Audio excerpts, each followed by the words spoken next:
I looked at my dad's bank account and saw nearly $600 million in it. I thought to myself, this money is all mine now. I don't need you anymore. After my kind father-in-law passed away, I was still grieving when my husband came to me and casually dropped the news that he wanted a divorce. It turns out he was only showing his true colors after getting his hands on the $600 million inheritance from his father. He saw me as nothing more than an ATM, just waiting for Dad to pass away so he could live a lavish life without having to work. I had seen glimpses of his true nature before, but I never realized he was this awful. Before I knew it, I was clenching my fists, angry at myself for being fooled into this marriage. I could accept being deceived, but I couldn't stand him speaking badly about my kind father-in-law. Fine, I said, hand me those divorce papers. I snatched the papers from my husband, signed them quickly, and threw them back at him. All right, the rest is up to you, I told him. Yeah, leave it to me, he replied, smugly. He offered to send my belongings, and I walked past him, out of the living room, and left the house. I knew my husband would regret divorcing me. Sure enough, he called me later, panicking when I explained that the $600 million was just a fantasy. My name is Mary, I'm 45 years old, and I work in sales. My husband John is also 45, and he used to work in sales, but now stays at home. There's a story behind him becoming a homemaker, but to explain that, I should start with my first husband. This is my second marriage. My first husband died in a work accident 5 years ago, leaving me a widow. Between life insurance and severance pay, I received about $600,000. Since my first marriage happened later in my 33s, we didn't have any children. I inherited the money along with my ex-in-laws, but they told me, we're almost 82 years old and don't have much time left, so we don't need it. I couldn't accept that and decided to give the money to my ex-brother-in-law and his wife, who were living with my ex-in-laws. However, they also said, we don't need much since it was my brother's money. You should use it, so they only took a small portion of the money. In the end, after paying a significant amount in inheritance taxes, most of the money ended up with me. Combined with our savings and the fact that I had a job, I became fairly well off by the age of 41. But even with all that, sitting alone at home and looking at the numbers in my bank account, I felt empty. When I came home from work, no one was there, and no one ever would be. The bed beside me stayed perfectly made, just as it was before I went to sleep. The worst part was when I accidentally made breakfast for two. As I took a bite of the second piece of toast, I thought, this must be what it feels like to have a hole in your heart. I really wanted to take some time off, but I had to keep working, so I went back to my job with this emptiness inside me, constantly feeling a sense of void. I desperately wanted someone, anyone, to listen to me, and that someone turned out to be my current husband. When I told him about my husband passing away and how I had to take some time off because of it, he said, I'm sorry for any inconvenience. I quickly replied, No, it was no inconvenience at all. Besides, your husband was a lucky man to have someone who cared for him so much. I'm sure he was very happy. He then shared a bit about himself, saying, As for me, I'm terrible at relationships. Even when I do date someone, I get dumped quickly. I know it's because of my careless personality, but it seems hard to change who you are. My husband and I were business acquaintances before we got to know each other better. I knew he was a cheerful person, so when I visited his company, I ended up telling him everything. Normally, anyone would find such a dark and heavy story off-putting, but he listened quietly and then cheered me up with some light-hearted jokes. His words and smile seemed to fill a bit of the hole in my heart. He continued to listen to my stories, and we started meeting outside of work. One day, while we were talking, I accidentally dropped a receipt, and he jokingly said, Wow, my wallet is twice as thick with coins. You dropped a receipt, and we both laughed. I need to organize it, but it's such a hassle. When he tried to pay at a store, receipts started falling out as he pulled out some cash. I picked up the receipts and handed them back to him, and he stuffed them back into his wallet, complaining about the coins. It seemed like the receipts were also making his wallet bulky. "You're like a kid, John," I teased. "What? I'm 45, you know," he replied. Just as he said, he was a bit careless, but watching him, I felt the hole in my heart slowly start to close. We kept meeting privately, and a year later, he told me he had feelings for me.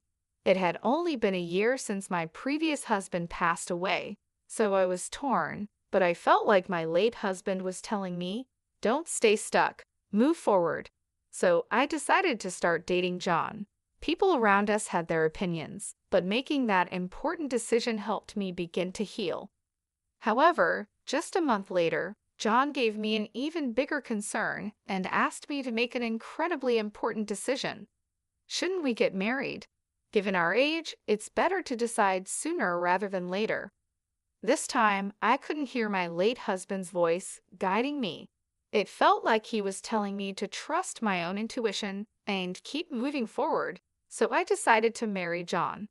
"Okay, let's get married," I said, surprising even myself with how quickly I made that decision. It was likely John's personality rubbing off on me. I started to think that a bit of carelessness wasn't so bad if it made me more positive. At the same time, I learned from John that too much carelessness could be problematic. "Wait, live with your dad?" I asked. "Yeah, just recently, he got sick and needs help with daily living. He kept working past 73, thinking he was still young, and now this happened." "What about your mom? Is she helping him?" "Huh, didn't I mention it? My mom's not around. My parents divorced when I was young, and I haven't seen her since. This is the first I'm hearing of it. Sorry, don't be mad, but it's a heavy topic to bring up when we weren't sure about getting married yet, right? I figured I'd tell you later. Even if you put off talking about living together, you could have told me about your parents. I would have known that living together might be an option." "Well, let's not sweat the small stuff. Just meet my dad and then decide if you're okay with living together. And if I say I can't live with him, we'll figure it out then," John said with a smile, but I couldn't smile back. "I'm not planning to say I don't want to marry you just because I don't want to live together. I just wish he had told me the important things earlier. I thought being careless wasn't so bad, but now I see it's not a good thing after all." In the end, I agreed to meet his father, as John suggested. Then I began to understand what he meant by small stuff. "Your house is pretty big," I said. "Just a bit. It's just me and Dad, so we have some extra rooms. If you move in, you can use any of the spare rooms," John replied. I was about to meet his dad for the first time, so I was a little nervous. Ignoring my feelings, John opened the gate and walked towards the front door. His house was 3 stories high, slightly bigger than the neighboring houses. Living there with just the two of them seemed quite luxurious. That's what I thought, but John seemed dissatisfied. "Dad's so stingy. He should have built a bigger house," he muttered to himself, but I was too nervous about meeting his dad to confirm what he said. "Dad, I brought her. This is Mary," John said. "Nice to meet you," I said. "Sorry to greet you from bed. It's been hard to move lately," his dad replied. "Please don't strain yourself," I said. John's father propped himself up with John's help. He wasn't bedridden, and it seemed he could get up and walk slowly with a bit of help, so he could manage with some assistance. Despite his physical issues, his father seemed sharper than I expected. "So, Mary, you're in sales for office equipment. With the move to paperless offices, selling the hardware must be getting tougher, right?" his dad asked. "Yes, industry-wide, equipment sales have been declining for about 11 years, so everyone is focusing on new services or business expansion," I replied. "Considering that the domestic market for the equipment is almost saturated, you need to look at countries where there's still demand for new services. IT integration might be the way to go. I think there's something called MPS, right?" he said. I completely forgot I was talking to my future father-in-law. The conversation flowed so naturally into work talk that I switched to work mode. His father didn't push too hard on the marriage topic either. He was probably being considerate of my feelings. After just a few minutes of talking, I found myself respecting him. I started to understand why John called living together small stuff. He probably knew I wouldn't oppose living with his dad. About 30 minutes into our conversation, his father said, "My back's starting to hurt.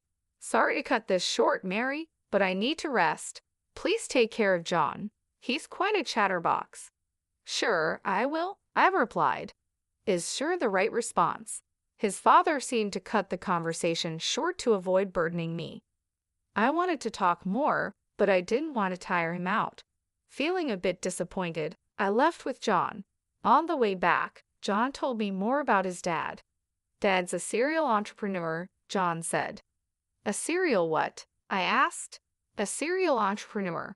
He starts companies, grows them, then sells them. He's done it multiple times," John explained. "You can just buy and sell companies like that." I was surprised. Well, yeah.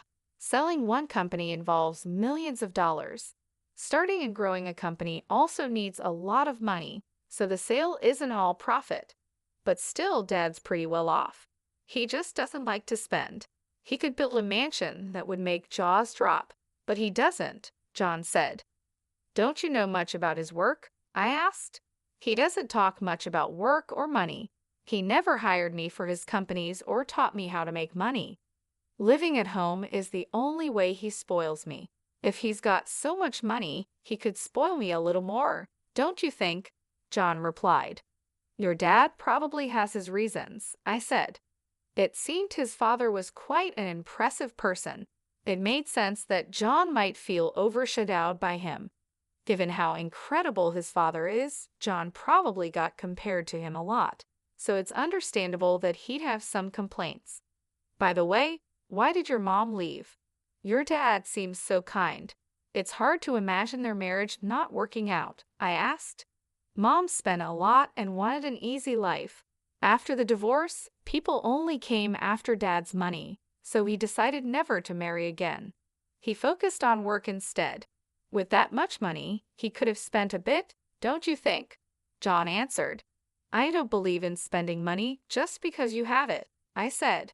From what John told me, it seemed his mom relied on his father's money, so I couldn't agree with John on this point. But I think his words came from feeling inadequate compared to his father. Later, I talked with John about living with his father. His father currently relies on John for help and also gets assistance from a home helper when John is at work. I thought my husband and I would continue working while getting help from a home assistant to take care of my father-in-law. However, John surprised me with a different idea. "I want to quit my job and take care of Dad," John said. "What? Quit your job?" I was shocked. Dad's such an incredible person, right? I feel like I haven't done anything for him all this time, so from now on, I want to support him without relying on a caregiver. "I'll be like a homemaker," John explained. "I'll take care of the house too," John said.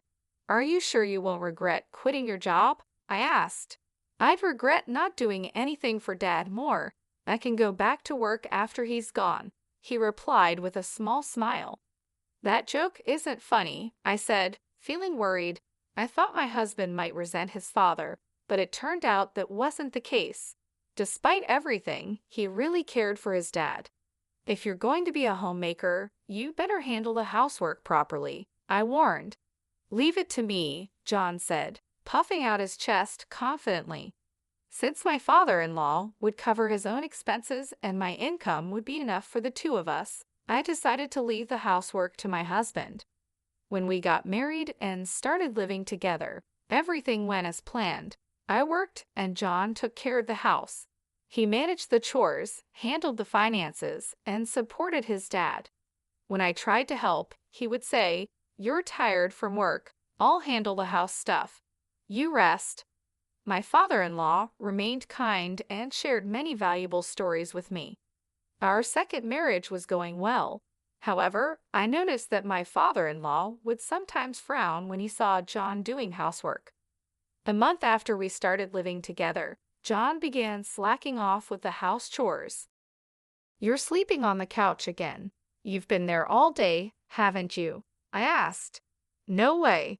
I went to the fridge when I was thirsty and to the bathroom too," John said, trying to defend himself. "That's not what I mean. What about dinner? Did you go grocery shopping?" I asked. "Dinner's ready. Don't worry," he replied. I glanced at the kitchen, but there was no sign of any cooking. All I saw was an empty container on the dining table. It was clear he had been lazy all day. From this, I realized what John meant by "dinner's ready." Perfect timing. The intercom rang, and John grabbed his wallet and headed to the door. I was too stunned to say anything. John had only handled the housework diligently for the first 3 weeks. After that, he gradually stopped doing anything, and I ended up cooking, cleaning, and doing the laundry. It's typical for someone with a careless personality to start strong and then quickly slack off. Caught up in the excitement of getting married, I hadn't foreseen this. My father-in-law, on the other hand, must have predicted it early on, which is why he frowned when he saw John doing housework. As my husband began to shirk his duties, my father-in-law started apologizing to me, saying, "That boy is so careless." "I'm really sorry, Mary. I hoped he'd become more responsible after getting married, but it seems he's just causing you trouble. If he becomes a burden, feel free to kick him out." "I wouldn't do that. Really, it's okay. I'm sorry. I've tried to correct him, but he's just, well, you know." "It's okay. But he isn't neglecting to help you, right?" I asked. "No, he does help me, at least a little," I replied, noticing a slight change in my father-in-law's expression. It was clear that John wasn't completely ignoring his father, but he also wasn't doing a third job. Still, my father-in-law was probably downplaying the situation to avoid any conflicts between us. "I'm sorry," I said. "No, Mary, you don't need to apologize," my father-in-law replied. With just one word, sorry, he seemed to understand what I was feeling. We both apologized, and there was a bit of awkwardness between us. To break the tension, my father-in-law quickly changed the subject with a brighter tone. "Oh, I'm doing some end-of-life planning and need your help. I'm not confident in John handling it." "End-of-life planning? It's not as negative as it sounds. I just want to avoid any trouble later." "Got it. If there's anything I can do, I'd be happy to help." Talking about John made us both cautious, so we ended up avoiding discussions about him and housework. It was an uncomfortable way of being considerate, but there were also thoughtful gestures that made me happy. "Is there anything inconvenient at home?" my father-in-law asked. "Not really, but the bathroom could use some fixing. I had just wanted the water heater checked," I said, but my casual comment turned into something much bigger. "Wait, what's this?" I exclaimed when I saw the changes. My father-in-law had contacted a contractor he knew, and they completely renovated the bathroom. Not only were the tub and shower replaced, but the walls and floors were redone with special coatings to resist grime, and the drain was redesigned to make cleaning easier. They even installed a bath lift to help my father-in-law get in and out easily. "Now I can enjoy a nice clean bath, and it's easier for me to get in and out," he said. It was an extravagant use of money, and this happened a few times where a small request turned into a huge upgrade. I learned not to ask my father-in-law for small favors lightly, yet my husband still called him stingy. I couldn't understand how John could see it that way, given how generously his father spent money. Out of curiosity, I asked my father-in-law about his most extravagant spending. "What's the most luxurious thing you've ever done?" I asked. "I started a seafood company in Germany, built the office and the factory from scratch. That cost a fortune." "A company in Germany? That's impressive, but it was work, right?" "Well, yes and no. I did it because I wanted to, so it was more like a hobby." "Why seafood in Germany? Was it because it was profitable?" "No, I had no knowledge or connections and didn't think about profits. Germany exports a lot of seafood, and we import a lot of it. I love seafood, so I thought I could make money and eat all the food I wanted, he said, looking happier than I'd ever seen him. He must have really enjoyed that time, but if he just wanted seafood, he could have bought as much as he wanted. Starting a company overseas seemed extravagant. Do all successful people think this way? It's a world far beyond the understanding of an ordinary person like me. It made me realize that my father-in-law wasn't stingy. He was just careful about when and where to spend money. My husband just didn't understand that. One day, my husband burst into David's room and vented his frustration at both of us. You listened to Mary's requests, but not mine. Are you talking about the bathroom? You use it too, right? And since cleaning is easier now, it's a big help to you as a homemaker, right? Mary gets to enjoy a nice bathroom, and it's convenient for me too. No one loses here, David replied calmly. My husband clicked his tongue loudly and stormed out, slamming the door behind him. I'm really sorry, I said. It's fine, but why don't you listen to your son's requests? I asked. He's like his mother. When he has money, he spends it without thinking. Even with a lot of money, you need to understand its value and how to use it wisely. I've tried teaching him that many times, but he's still the same, David said, his expression turning somber. Since that day, my husband had become even more neglectful. Not only did he stop doing anything around the house, but he started causing unnecessary trouble. Whose motorcycle is that outside? Did you buy it? No one else's motorcycle would be here. I yelled at my husband as soon as I got home from work, but he just polished an expensive-looking golf club in the living room without even looking at me. My husband had stopped doing housework and started buying whatever he wanted. I wouldn't complain if he was spending his own money, but he was using my bank account without permission. You get your requests granted by Dad. Let me have a bit of luxury too, he said, trying to justify his actions.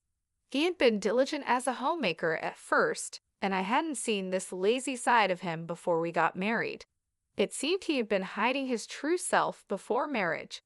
I was completely fooled. When we got married, I told my husband, if my salary isn't enough for our living expenses, feel free to use the money in my account. I took back my bank book so he couldn't use the money without my permission. When I checked it, I saw he had spent around $50,000 in just 3 weeks. It was an expensive lesson that I couldn't trust him. Naturally, I thought about divorcing him, but I didn't want to leave my father-in-law in his care, so I erased divorce from my list of options. My husband seemed to sense that I wouldn't divorce him and became even more arrogant. Hey, can't you come home earlier? I've been waiting for dinner all this time, he complained, treating the living room sofa like his personal nest and hardly moving from there. Of course, he did no housework at all. What does being a homemaker mean? I was starting to lose my understanding of it. He had said he didn't want to rely on a home assistant and wanted to be a good son, but he ended up hiring a caregiver again. Honestly, this made me feel better knowing my father-in-law wasn't left to my lazy husband. I decided to avoid my husband as much as possible, thinking, let sleeping dogs lie. With this mindset, the year flew by quickly. Then a significant event happened for both me and my husband. Thank you for everything. My father-in-law passed away just before turning 81. The time I spent with him was short but incredibly meaningful to me. It felt like we had spent 11 years together. Even after the funeral, I couldn't pull myself together and felt a deep void in my heart. As I sat in the living room, lost in emptiness, my husband walked in with a cheerful expression. Hey, let's get divorced. What? That single word snapped me out of my daze. He was waving the divorce papers in my face. It wasn't a misunderstanding or a joke. I found Dad's bank account. Guess how much is in it? Nearly $600 million, so this money is all mine. You're no longer needed, ATM. When Dad collapsed a year ago, I didn't want to deal with taking care of him, so I looked for a wife. I figured you'd be an easy catch since you were grieving the loss of your previous husband. I see, so that's why you were in such a hurry to get married. That's part of it, but then I changed my strategy. You inherited money from your late husband, right? You never talked about it, but I figured his retirement and insurance would be substantial. I took care of Dad while you acted as the ATM until he passed away. It was easier than working. Now that Dad's gone, I'm set for a lavish life with his inheritance. Do you think you can get away with this? I asked, feeling the anger rising. Of course, I'm his son, so it's only natural I inherit his wealth. He worked until he collapsed, and I thought he'd live until 87, but he died sooner than expected, so I'm lucky, he replied smugly. I realized I was clenching my fists. It was my fault for being tricked into marrying him, and I could accept that. But I couldn't forgive him for speaking so badly about my kind father-in-law. I was ready to punch him, not caring about the trouble it might cause later. But then I felt like I heard my father-in-law's voice saying, "Stay calm." Right? There was no need to do anything rash. Are you sure about this? All right, give me the divorce papers, I said. I snatched the papers from my husband, signed them on the spot, and handed them back. Thanks for making this easy. I'll file these tomorrow. You can take all our savings. I've got $600 million, so take as much of that petty cash as you want, he said, clearly gloating. Okay then. Yeah, leave it to me. I'll file the papers and send you your stuff if you want, I replied, walking past him and out of the house. As I left, my anger started to fade, and I felt a wave of laughter rising. My husband would soon regret divorcing me. That $600 million was just a pipe dream. A few days later, while staying at a hotel and looking for a new place to live, my ex-husband called. Hey, what the hell did you do? He yelled. I instinctively pulled the phone away from my ear as he started shouting. He seemed confused, so I needed to explain what was happening. I can guess what happened, but why don't you tell me? I asked calmly. When I tried to withdraw money from Dad's account, they said this money can't be withdrawn. What's going on? There should be $600 million in there, he said, his voice full of frustration. Looks like you didn't know. Since your dad didn't spoil you, you never took an interest in his affairs, right? And he never discussed his work with you, I explained. Stop with the riddles. There's money, right? He demanded. Yes, there's $600 million, but it's collateral, so you can't touch it, I replied. Collateral? He asked, his voice shaking. That's right. The money is in the account, but it's untouchable, like a pie in the sky. Also, that money is about to be used to pay off debts, so it'll be gone soon, I explained. You're kidding. There's $600 million, and I can't use any of it. His voice grew quieter as he started to panic. I knew about the $600 million being collateral because I knew about the $600 million being used as collateral because I helped with my father-in-law's end-of-life planning. He had asked me to handle things if anything happened to them. Since he passed away, I was going to use the $600 million to settle his debts. But since my ex suddenly demanded a divorce, I left the paperwork to him, telling him to take care of the rest. What did Dad do with the $600 million? My ex asked. He used it for something he loved, I replied. What does that mean? He asked, confused. At over 72, Dad decided his next job would be his last and used his savings for something he enjoyed, that seafood processing and distribution company in Germany he always talked about. He trusted the management to locals and planned to enjoy his retirement here, but it was a huge failure, and he lost almost everything. When he told me about it, he laughed, saying it was only natural since he did it without any real knowledge. He had no regrets about where he spent his money. To start that company, he borrowed $600 million, using his savings as collateral.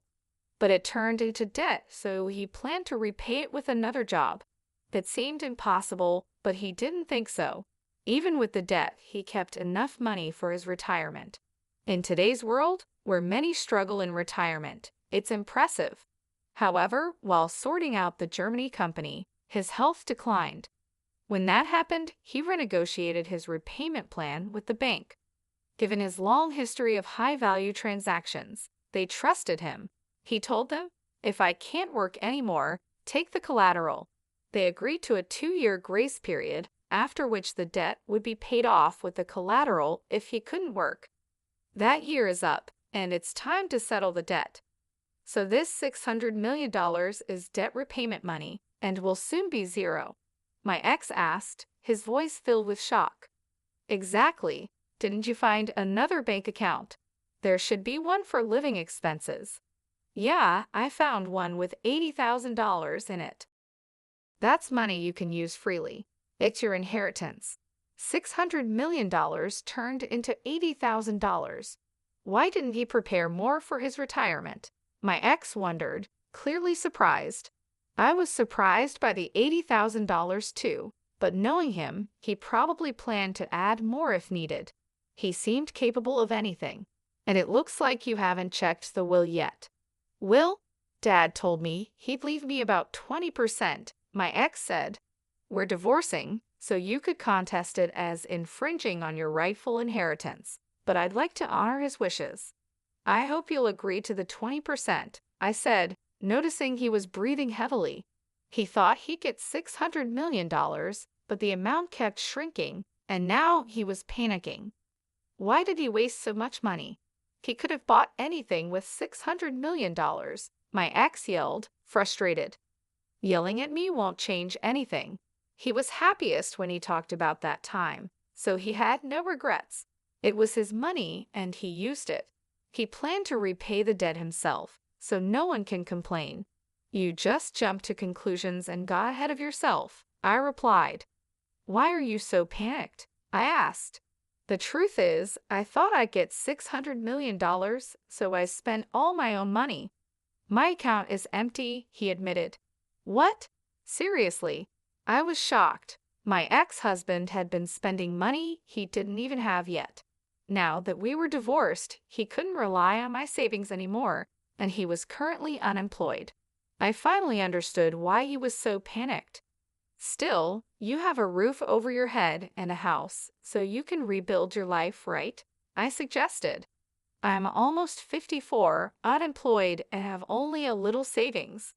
What's going to happen to me? Please help me, he pleaded. Me? You have savings and a job, don't you? Why should I help an ex-husband? You're suffering the consequences of your own actions, I said firmly. Please, let's pretend the divorce never happened, he begged, but I ignored his pleas and hung up the phone. Having a careless personality is definitely not a good thing. With that thought, I went back to looking at property listings. Surprisingly, my ex-husband did follow through with the will and gave me $40,000 from my father-in-law's inheritance.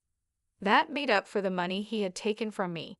He probably thought it was too much trouble to fuss over $40,000 after dealing with the $600 million situation. He also apparently started working in sales again, but he didn't seem to be taking it seriously.